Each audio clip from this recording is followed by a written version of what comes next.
Bruce Willis teams up with Academy Award winners Morgan Freeman and Helen Mirren in the action comedy Red.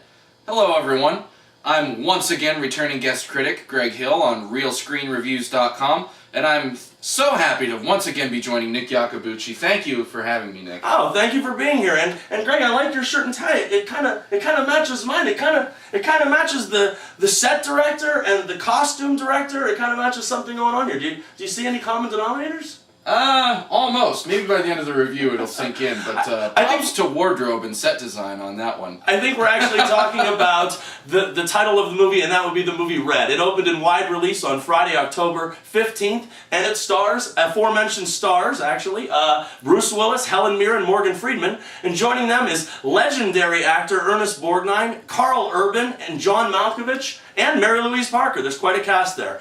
This comes to us from director Robert Schwenke. He directed Jodie Foster a couple years back in the thriller Flight Plan, and he also directed The Time Traveler's Wife with Eric Bana and Rachel McAdams from just a few years ago.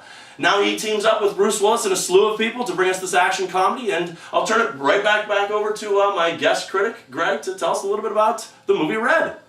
Yes, well, basically, the movie starts out and you see Bruce Willis. He leads kind of a boring life. It's a very dull life. Dull existence. There's a real funny sequence, like right at the beginning of the movie. They show everybody in his neighborhood. They've all decorated for Christmas with all these vibrant decorations, and then they just zoom in on Bruce Willis's house, and there's nothing. There's absolutely nothing there. And this man gets up exactly at 6 a.m. and there's no alarm. He just automatically gets up at 6 a.m. with no alarm. Yeah. And he actually calls the same assistant in getting his government assistance check, and he keeps destroying it so he can call the same person back, that they'll keep issuing him another check, and that's how he forms a relationship with this girl. Yes. And that's Mary Louise Parker. Mm-hmm.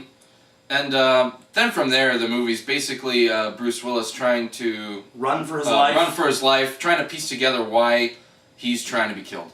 You know, I'll tell you, I want to say that I love this movie, but I didn't love this movie. What comes to mind first when I start talking about this movie, Red, is it seems like the actors that were in it had a ton of fun making it, but unfortunately I think they had a lot more fun making the movie than I had watching the movie. I thought that worked in the movie The Expendables that we reviewed about a month or so ago. I think that worked totally. I felt the chemistry and the fun in that film, and I thought this one, it just wasn't there. I would say average at best. I don't know. What are your thoughts and feelings right off the bat there? Well, I did think there were some moments that were very well written. There was good chemistry between the cast. You can see that right off the bat. Okay. A talented cast, nonetheless. Talented cast, no doubt about it. I really liked the relationship between Bruce Willis and Mary Louise Parker. I thought they were funny. Okay, that was kind of standard. Yeah. You know, the thing that bothered me was Bruce Willis is he's like an anti-Bruce Willis character. He's very restrained. Wouldn't you say he's very soft-spoken? I mean, it's really a new character, so I guess I can't really bash him for trying something new. But it really didn't work for me. I thought that Carl Urban was really good. You might know him as Dr. McCoy from the new Star Trek. I thought he was very good as basically the main villain of the film, or what would be the main villain of the film. And John Malkovich was hilarious, I thought, throughout. Very colorful. He was very colorful in the movie Secretariat that I reviewed about a week ago. He's even more colorful in this movie.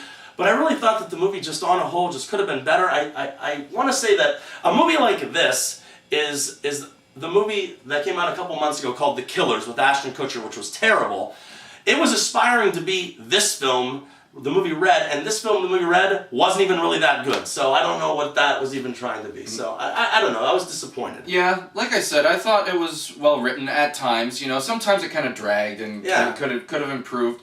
But very comic bookish. Very comic bookish, but all in all, again, the cast had good chemistry, and I thought all the lines for what they had were very well delivered, and there was excellent timing. I thought it was very funny. I think he's being easy on this movie. I thought it was okay at best. I really think that, you know, if you want a no-brainer, then this is the movie that you're looking for. But if you want any kind of real core story or anything like that, this movie just it missed on almost all targets with me. I thought the locations, it bounces all over the world. I thought the locations were good, but it was anything but a great film. I don't know.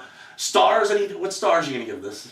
For stars, I enjoyed it just because I was kind of expecting to go into kind of just like a mindless action comedy, you know, it's something like that. I don't know.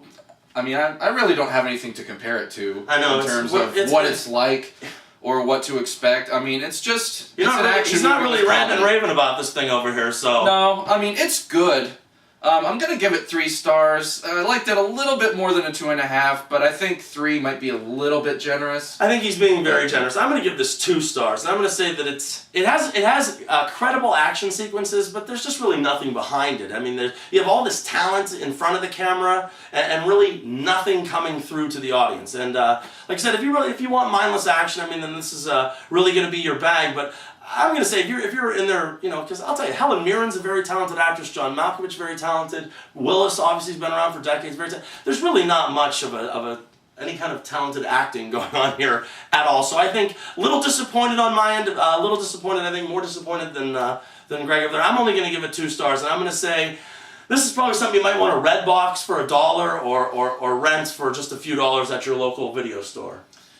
Yeah, I'd say that's a good option. Yeah. That's a good. So he's leaning a little each way. All right. Well, listen, Greg, I'm going to tell you, thank you very much for joining us here today on Real Screen Reviews. I really appreciate it. Yep. And Always Greg, glad to be here. Greg will be back in a couple weeks to review, I know for sure, Dwayne "The Rock" Johnson in the movie Faster. Yes. The next action movie, that's the next big budget action movie. Greg will be joining for that. And well, Greg, thank you very much once again. Thank you. And as always, remember, people, we're not always right, only when it comes to the movies. And thank you for your attention.